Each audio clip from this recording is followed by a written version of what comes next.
critical power is critical power. It's, something that a lot of people don't think of, when you walk in and turn a light switch on or something like that, you don't really think about it. But when it comes down to being hospitals or care homes like that, if they don't have that backup support, then major things can go wrong. And as a team, we really, strive to make sure our work is done the correct way, and we can help the customers out the best way and make sure, nothing bad ever happens.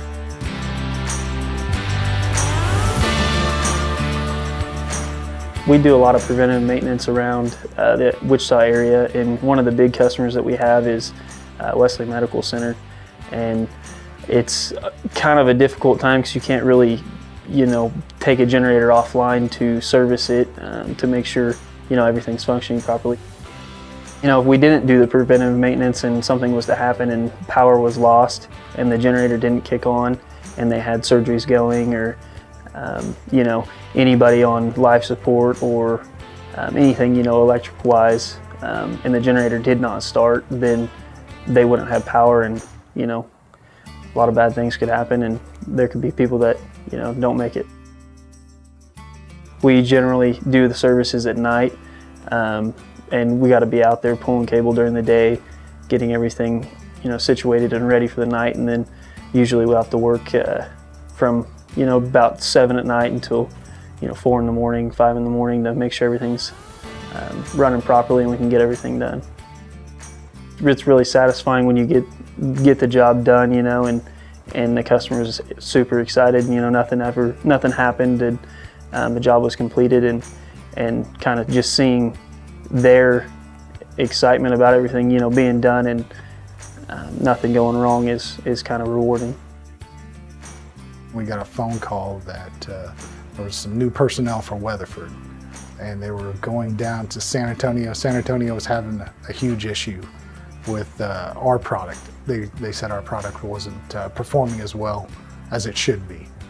And with this new manager stepping in there, it was somebody we actually knew from a different company. And he stepped into this location and asked us to come down. It was 5 o'clock, I believe, on a Wednesday night. And San Antonio was quite a ways away. So I asked Keeneland, I said, hey, you can go home, pack your bag, we gotta go. So we jumped in the truck and drove pretty much all night. I think we got a couple hours of sleep, woke up the next day, finished the trip into San Antonio, showed up on site about 8 o'clock, and started going through all the issues they said they were having. I think they had 8 or 9 different transmissions that failed at that time. We went walking around, and every one was nothing that we had done. So the customer was very responsive about us getting down there. He wasn't pleased with the outcome, but felt better that the product that we were giving him was still a quality product. As far as a customer, I think it built a very found relationship, and they really appreciated what we did, coming out there with on a drop of a hat and really taking care of what they needed. But it started a bonding relationship with that customer, especially with the new personnel that they had, and they really trusted us after that fact. It doesn't matter if they're a multi-million customer or if they're coming in to find some washers or some bolts or something like that. I think any customer is important.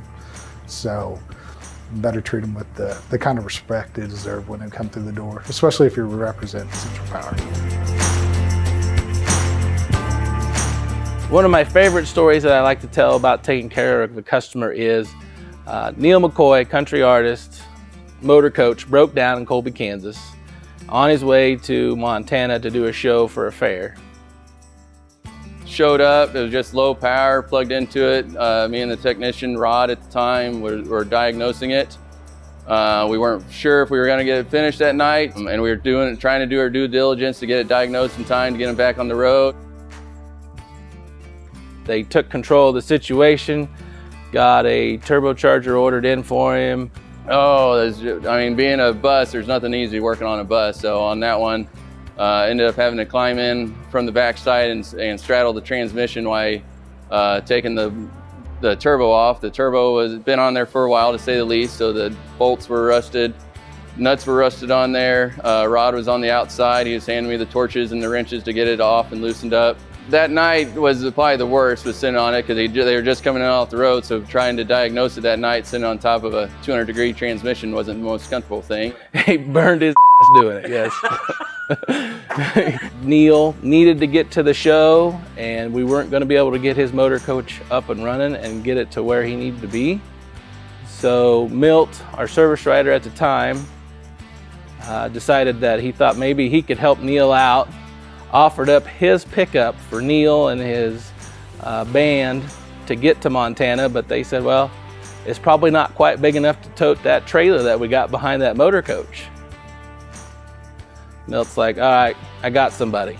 Calls up his friend and relative, Ed Wright, Ross Wright's father, our parts manager, and he brings his F-350 Ford pickup up here. They attach the trailer to the pickup, tell Ed he's only going to Denver, and they get to Denver and say, all right, we're halfway there, we're going to Montana.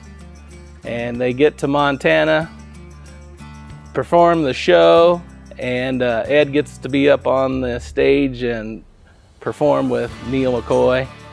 And while they're doing that, Wayne is here helping Rod put the turbocharger on the motor coach. They get it all set and ready to go.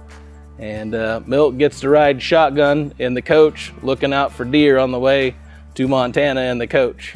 And I think they all enjoyed helping out that customer with all the passion that they have for their job.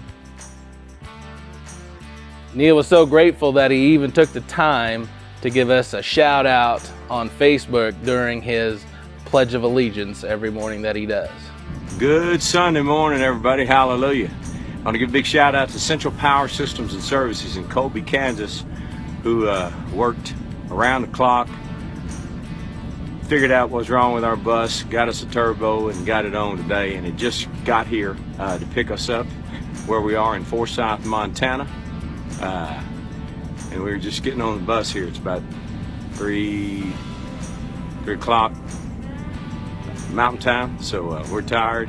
And I wouldn't be doing this early, I promise. I know this is 2 days in a row, but I'm gonna go back to sleep. And I don't know that I can wake up in 3 hours to do this. We had a long drive up here, thanks to Milt and Ed, who drove up the trailer, and Rod at the shop, and all the folks down there took good care of us. We appreciate it. Where there's a will, there's a way. You just get in there and you get it done. Sometimes there's no easy way of doing it except for just getting it done is about the best way you can put it. So when the team knows the value of taking care of the customer, that's what we got with taking care of this particular customer in Neil McCoy, getting his motor coach up and running. And the team took the situation and did it all on their own without needing any extra supervision of any kind.